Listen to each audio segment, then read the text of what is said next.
खुदावंद मसीह यस्सु में मेरे अजीजों, मैं प्रभु यीशु मसीह के जिंदा मुबारक नाम में आप सबको सलाम अर्ज करता हूं। आपको वेलकम कहता हूं इस इबादत में तशरीफ आवरी के लिए।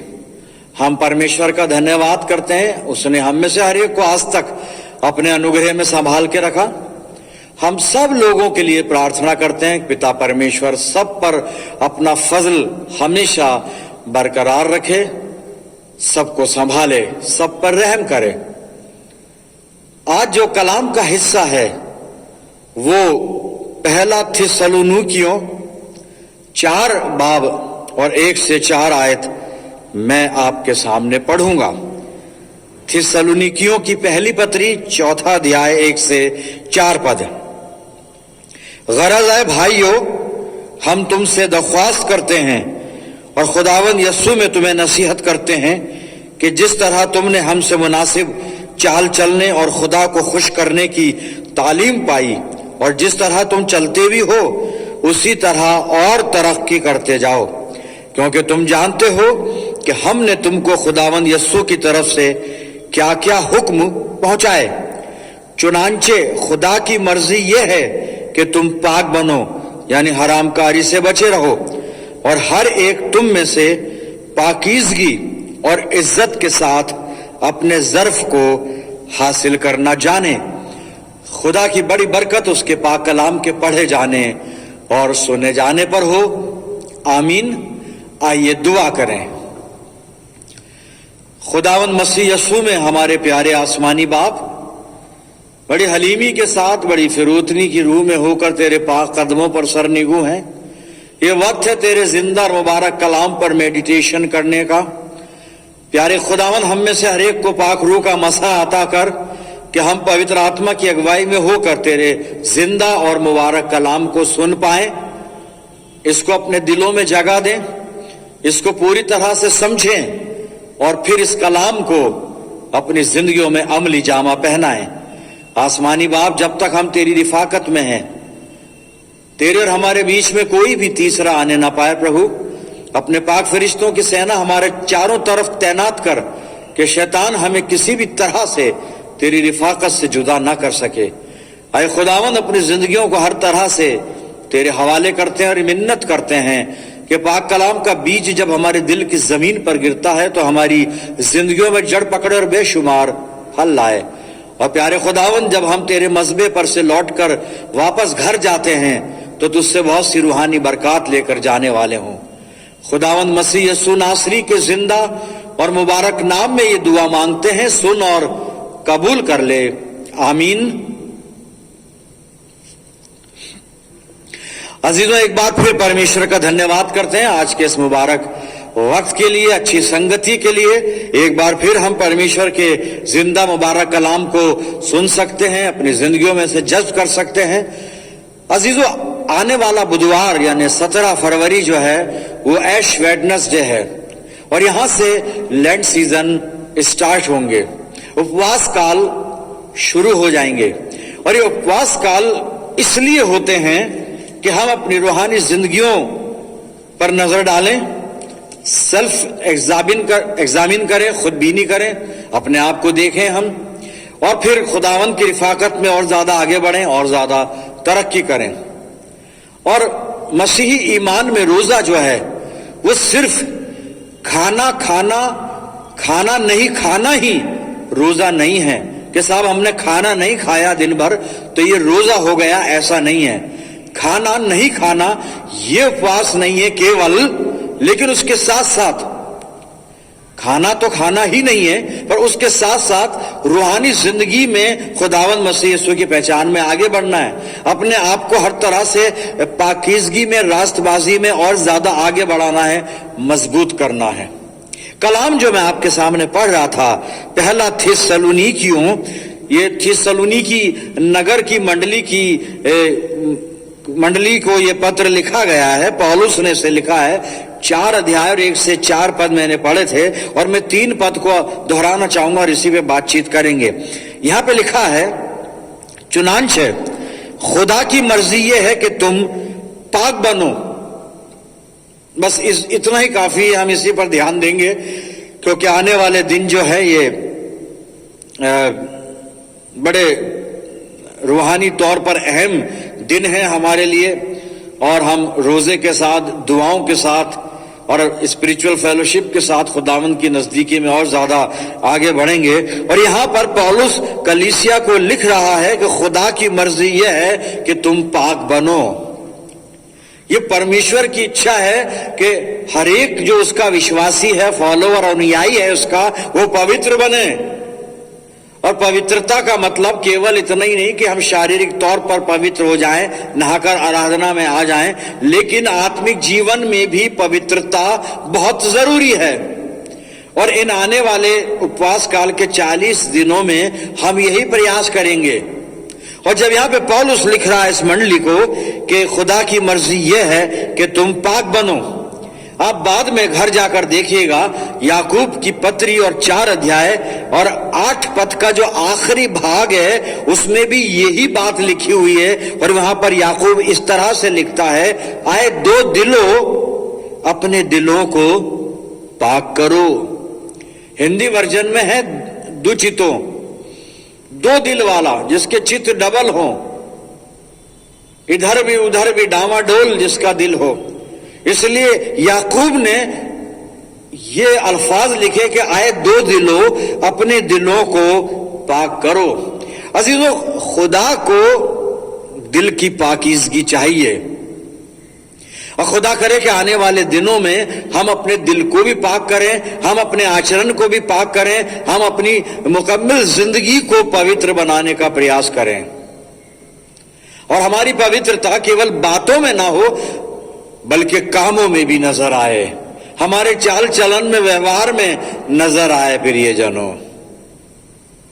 और जब दिल को पवित्र करने की बात यहां पर कलाम कह रहा है कि हम अपने दिलों को पवित्र करें, क्योंकि खुदा को दिल की पाकीज़गी चाहिए, क्योंकि खुदावंद मसीह यीशु ने पहाड़ी उपदेश में मत्ती 5 और 8 में एक धन्यवादी बोली है, और वो इस प्रकार से है, मुबारक है जो पाक दिल हैं क्योंकि वो खुदा को देखेंगे। यानी खुदा को देखने के लिए आत्मिक तौर पर, खुदा वैसे दिखता नहीं है, लेकिन जब हम रूहानी बन जाते हैं और जब हमारी रूहानी आंखें खुल जाती हैं तो हम खुदावंद मसीह यीशु की मार्फत उसमें से होकर हम खुदा के दीदार करते हैं। और खुदावंद मसीह यीशु मत्ती 5:8 में यही फरमाता है कि मुबारक हैं जो पाक दिल हैं क्योंकि वो खुदा को देखेंगे। और खुदा दिल की पाकीज़गी इसलिए चाहता है अजीजों कि दिल की नापाकीज़गी हमें गुनाह की तरफ ले जाती है।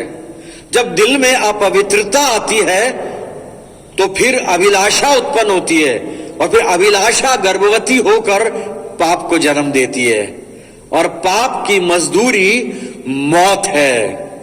और खुदा नहीं चाहता कि हम में से कोई मौत को पहुंचे, लेकिन खुदा चाहता है कि हर एक बचाया जाए, हर एक का उद्धार हो। और इसीलिए आज ये वर्ष परमेश्वर ने सामने रखी है कि हम अपने जीवन में पवित्र बने, और विशेष तौर से अपने दिलों को हम पाक कर लें इन दिनों में। ये 40 दिन जो लेंट सीजन के आने वाले दिन है, राग का बुधवार जो होगा ये पहला रोजा है, और आखिर फिर 40 रोजे शुरू होंगे वहां से। तो मैं बता रहा था कि दिल की जो नापाकीज़गी वो गुनाह में डाल देती है। अगर आपको याद हो पिछला सरमन मेरा, उसमें मैंने आपको यही बताया था, पिछले से पिछला जो सरमन था, कि दाऊद किस तरह गुनाह में पड़ा, लेकिन वो समझ गया कि मैंने गुनाह किया है, तो उसने फिर भजन संहिता 51 और 10 में प्रार्थना की। और वो क्या प्रार्थना करता है? कहता है, आए खुदा मेरे अंदर पाक दिल पैदा कर। समझ गया वो कि मेरी जो लफ्जिश हुई है, मैं जो गिरा हूं पाप में, मैं जो लड़खड़ाया हूं, जो मुझसे गुनाह हुआ है, केवल इसलिए कि वो जो दिल मेरा था नापाक हो गया। अब प्रार्थना करता है, खुदा मेरे अंदर पाक दिल पैदा कर। मेरे अजीजों, हम इन दिनों में खुदा से बात कर लें। ये दिन जो आने वाले 40 दिन उपवास काल के जो दिन हैं, बुधवार से शुरू हो जाएंगे 17 तारीख से। हम इन दिनों में, विशेष दिनों में, वैसे परमेश्वर से रोज बात हम करते हैं, प्रार्थना में करनी चाहिए, लेकिन इन दिनों में हम अपने जीवन की पवित्रता के लिए बातचीत करें कि प्रभु हमारे जीवन को सरापा पाक कर दे। हृदय को ही नहीं बल्कि हमारे मन को भी, दिल और दिमाग दोनों, मन भी साफ हो जाए, हृदय भी साफ हो जाए, पवित्र हो जाए, यानी दोनों की पवित्रता बहुत जरूरी है। एक प्रार्थना की तरफ देखें, ये भी दाऊद ने बोली है और भजन संहिता 26, और दाऊद यहां पे दुआ करता है। और क्या दुआ करता है? भजन संहिता 26 2 पद में पढ़ रहा हूं। यहां लिखा है, हे यहोवा मुझको जांच और परख, मेरे मन और हृदय को परख। खुदा से कह रहा है, खुदा मुझे जांच और परख, मेरे मन और मेरे हृदय को परख। उर्दू वर्जन में है, खुदावन मुझे जांच और आजमा, मेरे दिलो दिमाग को परख। दिमाग भी पवित्र हो, दिल भी पवित्र हो, और फिर साथ साथ पूरा जीवन पवित्र होना चाहिए। हम बात करें इन दिनों में परमेश्वर से। दाऊद कह रहा है मुझे जांच। हम प्रार्थना करेंगे, करते हैं, करते आ रहे हैं, हमेशा करते हैं, पर हमारी दुआओं का एजेंडा कुछ और होता है। हमारी जरूरतें होती हैं, हमारी तकलीफ परेशानी होती है जो हम खुदा के कदमों पे रखते हैं। हाँ बिल्कुल रखिए आप, लेकिन अपनी जिंदगी पर भी नजर डालें। हम दाऊद डाल रहा है, कह रहा है खुदा मेरे हृदय को जांच, परख, मेरे मन को भी जांच। हम परमेश्वर से बात करें कि खुदा बाप मुझे जांच और मुझे परख। क्या हम तैयार हैं ये प्रार्थना करने के लिए परमेश्वर से कि परमेश्वर मुझे जांच भी, एग्जामिन कर पहले तो, उसके बाद लिखा है परख, आजमा, टेस्टिंग जरूरी है कि हम अपनी पवित्रता में कायम हैं या नहीं है, हम अपने ईमान में कायम हैं या नहीं है, हम अपनी मसीही जिंदगी में कायम हैं या नहीं हैं।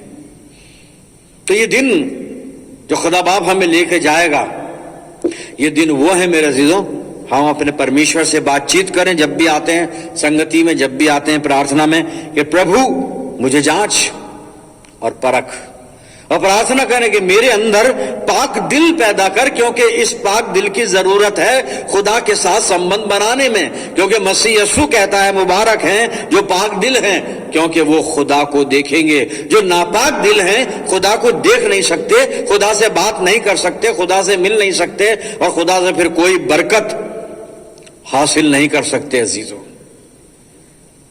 हम आज ही से बातचीत शुरू कर दें इस मामले पर, सिर्फ इस विषय पर कि प्रभु मुझे जांच, मुझे आजमा, और हम क्षमा के साथ, मन फिराव के साथ परमेश्वर की संगति में बने रहें।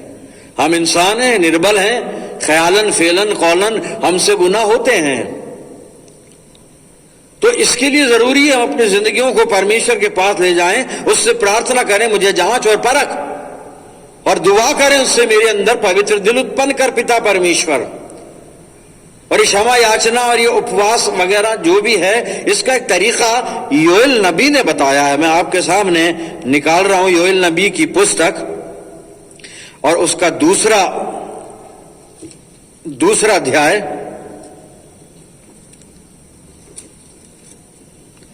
और 12 और 13 पद सुनिएगा। तो भी यहोवा की ये वाणी है, अभी भी सुनो, उपवास के साथ रोते पीटते अपने पूरे मन से फिरकर मेरे पास आओ, अपने वस्त्र नहीं अपने मन ही को फाड़कर अपने परमेश्वर यहोवा की ओर फिरो, क्योंकि वह अनुग्रहकारी, दयालु, विलंब से क्रोध करने वाला, करुणा निधान और दुख देकर पछताने हारा है। ये योएल ने तीन काम बताए हैं।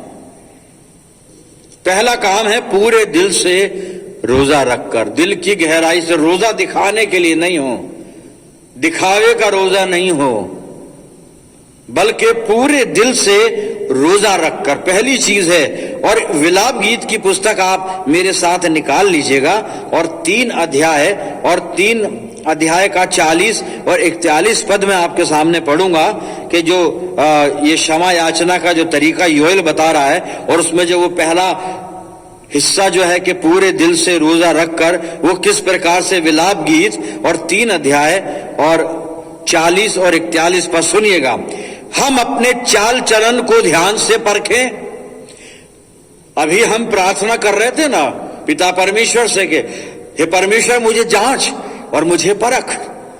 अब यहां पर वचन कह रहा है कि हम खुद भी अपने चाल चलन को ध्यान से परखें और यहोवा की ओर फिरें। हम स्वर्गवासी परमेश्वर की ओर मन लगाएं और हाथ फैलाएं और फिर कहें यानी दुआ करें उससे।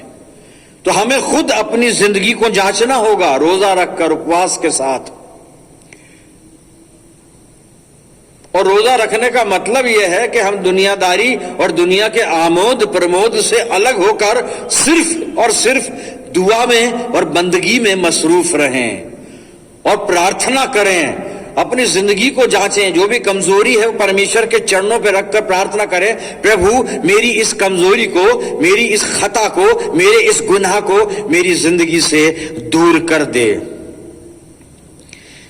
फिर रोते पीटते, योएल नबी कहता है रोते पीटते। विलाप गीत 3 अध्याय और आपके सामने 48 से 50 पद में पढ़ूंगा, सुनिएगा। मेरी आंखों से मेरी प्रजा की पुत्री के विनाश के कारण जल की धाराएं बह रही हैं। नबी रो रहा है। जरमाया आवाज वीपिंग पोएट, रोने वाला कवि, ये रोने वाला नबी। और इस कविता के अंदर, इस प्रार्थना के अंदर, ये विलाप गीत के अंदर वो क्या कहता है कि मेरी आंखों से मेरी प्रजा की पुत्री के विनाश के कारण जल की धाराएं बह रही हैं। ये है साहब रोना पीटना, कि आंखों से जल की धारा बहने लग जाए। 49 पद है, मेरी आंख से लगातार आंसू बहते रहेंगे जब तक यहोवा स्वर्ग से मेरी ओर ना देखे। जब तक खुदा आपकी प्रार्थना नहीं सुनता, आंसू बहाइए और दुआ कीजिए, और दुआ कीजिए कि खुदा मेरे अंदर पाक दिल पैदा कर दे, मेरी मुकम्मल जिंदगी को पवित्र कर दे। तो योएल ने जो तरीका बताया क्षमा याचना का, पूरे दिल से रोजा रखकर, वो हमने देखा। रोते पीटते वो हमने देखा। आखिरी जो उस पद के अंदर लिखा है, अपने दिलों को वस्त्र नहीं फाड़ने, दिल को फाड़ना है, अपने दिलों को चाक करना है। और कैसे करना है अपने दिल को चाक? आइए भजन संहिता 51 और 17 पद मैं आपके सामने पढ़ रहा हूं। ये दाऊद क्या कहता है यहां पे, भजन संहिता 51 17 पद। टूटा मन परमेश्वर के योग्य बलिदान है, अपने दिल को तोड़ना पड़ेगा। अब दिल को कैसे तोड़ना है? दिल के अंदर जो अहम भरा है, जो ईगो भरा है हमारा, जो हम खुद परस्ती करते हैं, अपने आप को पूछते हैं, ये खुद परस्ती दूर करके दिल से और खुद बीनी के साथ खुद इनकारी करनी होगी। अपने आप का इनकार करना होगा, सेल्फ डिनायल जिसे कहते हैं। हम अपना इनकार कर दें परमेश्वर के सामने और अपना जीवन पूरी तरह से प्रभु के चरणों पर रखें। हृदय को तोड़कर, टूटा मन परमेश्वर के योग्य बलिदान है। हे परमेश्वर, तू टूटे और पिसे हुए मन को तुच्छ नहीं जानता। खुदा ऐसी कुर्बानियों को पसंद करता है साहब, टूटे हृदय को। यही कुर्बानी है इन आने वाले लेंट सीजन के लिए, 40 दिनों के लिए, कि हम अपने हृदय को तोड़ें, अपने हृदय को दीन कर लें, नम्र कर लें और अपने परमेश्वर के कदमों पर बैठकर उससे दुआ करें, उससे दुआ करें कि प्रभु हमें पाक बना दे, हमें पवित्र कर दे। पवित्रता के लिए एक चीज जरूरी है और वो चीज हमारे लिए दस्तयाब है, अवेलेबल है साहब। वो चीज क्या है? हम कैसे पवित्र बनेंगे? पवित्र बनने की शर्त सुनिएगा, वो क्या है? इब्रानियों की पत्री और 9 अध्याय मैं आपके सामने निकाल रहा हूं। इब्रानियों 9 और 13 और 14 पद आप सुनिएगा क्या कहता है लेखक इब्रानियों का। क्योंकि जब बकरों और बैलों का लहू और कलोर की राख का अपवित्र लोगों पर छिड़का जाना शरीर की शुद्धता के लिए उन्हें पवित्र करता है, तो मसीह का लहू, जिसने अपने आप को सनातन आत्मा के द्वारा परमेश्वर के सामने निर्दोष चढ़ाया, तुम्हारे विवेक को मरे हुए कामों से क्यों ना शुद्ध करेगा, ताकि तुम जीवते परमेश्वर की सेवा करो।